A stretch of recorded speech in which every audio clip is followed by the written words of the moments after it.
All right, hey guys. So the first part of the challenge was you have to stay under $20 for the budget. So I've got the receipts here. I didn't scratch anything out. Don't be weirdos, guys. $14.49 at Harbor Freight. I think that's on camera there. Hopefully not too blurry. And then $4.10 at Walmart, which left me I think $1.40 in the budget. So this is the only part that's really, I don't know, maybe shady depending on how the rules are.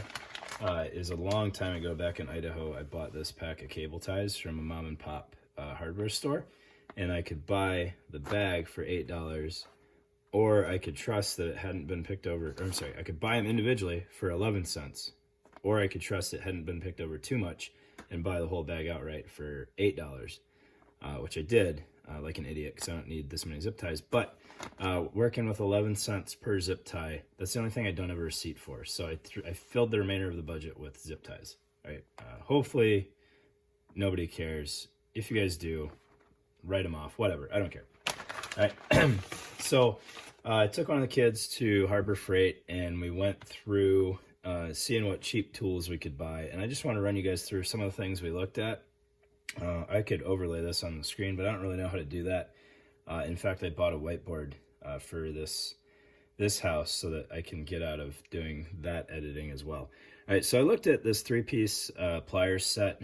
Really wanted it, but it was a third of the budget, which was a bit too pricey. So I ended up dropping that, putting that back.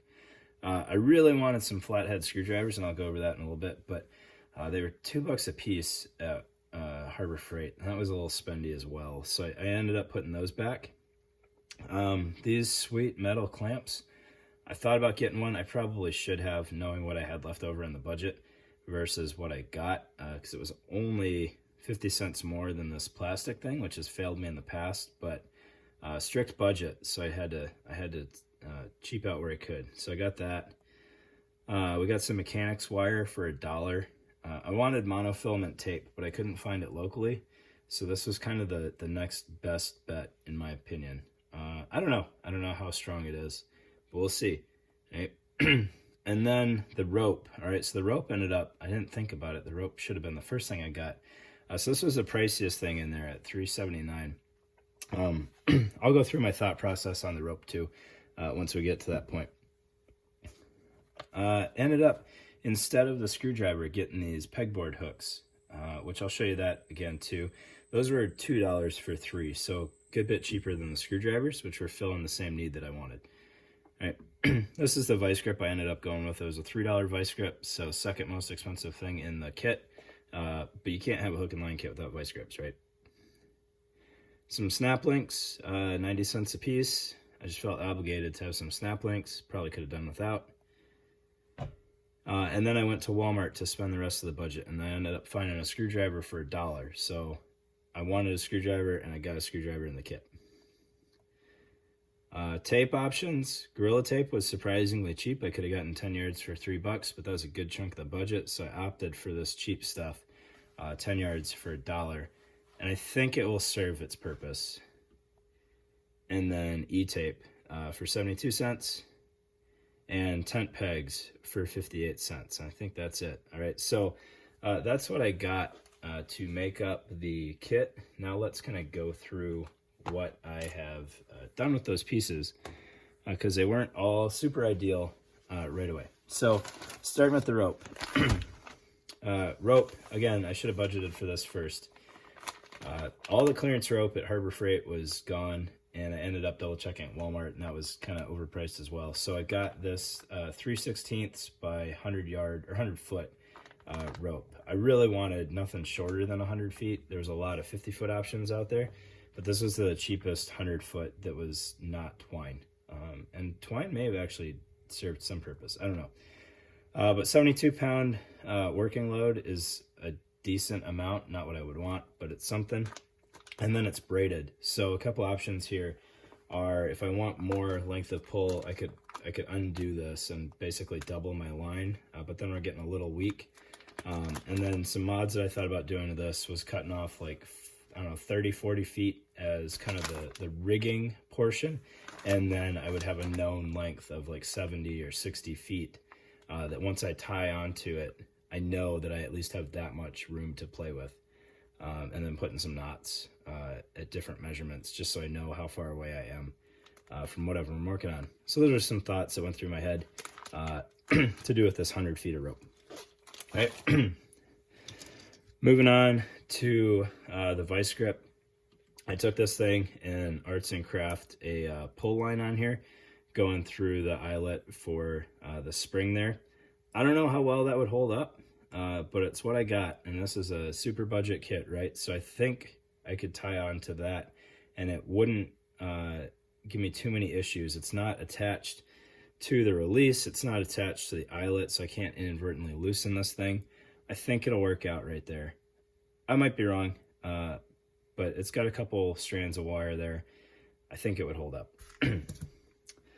Did something similar with the clamp. Like I said, I've been burned by these before, so I wouldn't put too much stock in it, but potentially making a different line of pull or something like that, or potentially hooking onto a package, which is not ideal. But again, a pull line on there using that mechanics wire. The screwdriver, so I wanted all of my stakes to be in the form of screwdrivers. No particular reason other than they're probably a little bit stronger than cheap tent pegs, but also Harbor Freight didn't have individual tent pegs. So I put two attachment points on here, one up at the top and then one down by the base of the shaft. So if I'm using this as an anchor point and I drive it into the ground, I'll pull from ground level as opposed to up top where it's going to cant and come out of the ground. That one is just there in case the situation makes sense for it to be used. And then I got a little bit of tape on here to keep it from sliding around. And then we've got our various stakes here. So we'll start with the easy ones. We've got the Walmart tent pegs here. All right, I've used these exact tent pegs before and haven't had any issues with them other than they're so thin. If you're in a sandy area, they'll flip on you. But I put a duct tape bridle on there just to give some more attachment options. Carabiner could probably go around the neck there and it would serve its purpose just fine, but just more flexibility. Right? And then these pegboard hangers were kind of a wild card, but I think they could serve more uses than the tent stakes because they've got a little bit more geometry up here. So I think they could work as like door stops or potentially behind the hinges of a door. And then you'd have to loop something around here to pull that into the door frame. This wouldn't work, but maybe I could move that anchor point like this and somehow pull that through the door or something like that if I wanted to change lines of pull inside of a structure. And they also should work just fine as a stake and give me a lot of depth so that I'm pulling more earth in different directions. So we got 3 of those. Those are kind of my wild card. I think they could serve their purpose pretty well depending on the situation. Okay. I didn't want to game this too much, so I figured having a blade on me would be fairly reasonable, but I didn't want to bank on having tape and not including that in the kit. So we got E-tape. We can make more bridles for anything that rips or reinforced bridles or something. It's the Hyper Tough, so it's probably trash that doesn't stick to anything, but it was $1. And if you can't tie a knot, tie a lot, right? So just more tape. Right, and then got a decent amount of the duct tape left. It's garbage duct tape, but you double it up and it seems to be fairly strong. And it's actually decently sticky. But it does that same thing that mono does, where you start pulling it and it pulls the layer underneath it. I've never seen that with duct tape before, so this is junk. But you also have that ring there. I don't know if that would come in handy, but it's something. And then I think to be safe on the math here, we've got 10 of our 11-cent zip ties. Not a huge fan of zip ties, but the fact that they're rigid will let you fish them through some areas that you potentially couldn't get a rope through or the wire very easily. And they just make extra tie-off points. So I'd probably use like 5 of these to make one loop just to be careful because I've had these break pretty easily, which is not encouraging. Got a good chunk of the mechanics wire left. Cutting this with some needle nose pliers, it was pretty stout. So that 40-pound working limit on it is probably pretty true. And I got a lot here, so I could make extra ropes, I could make an endless loop or something like that, and then just braid it really well, and should have some decent options there. Plus it'll fish through really small openings pretty well.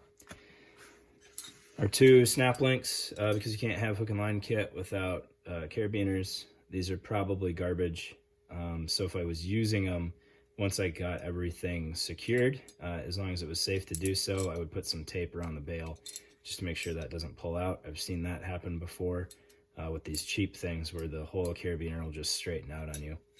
I've seen it happen with some mountaineering ones too, but we were trying to pull a bomb, which we probably shouldn't have. And then because it's a $20 kit, the wire came wrapped in these 3 sandwich ties, which I'm going to keep and put those in the kit because you never know. All right, so might be some safety wire there. And then, because we're super thrifty, I kind of goofed. I didn't opt for this option at Walmart, but Harbor Freight said I spent enough money that I got this free carrying case. However, I've already poked a hole in it, so should have gotten the free one at Walmart as well, and then I could double up. But that's what I'm going to carry this thing in, or cut open the top of the rope bag and stick everything in there. This is a pretty stout plastic wrapper. So there you go.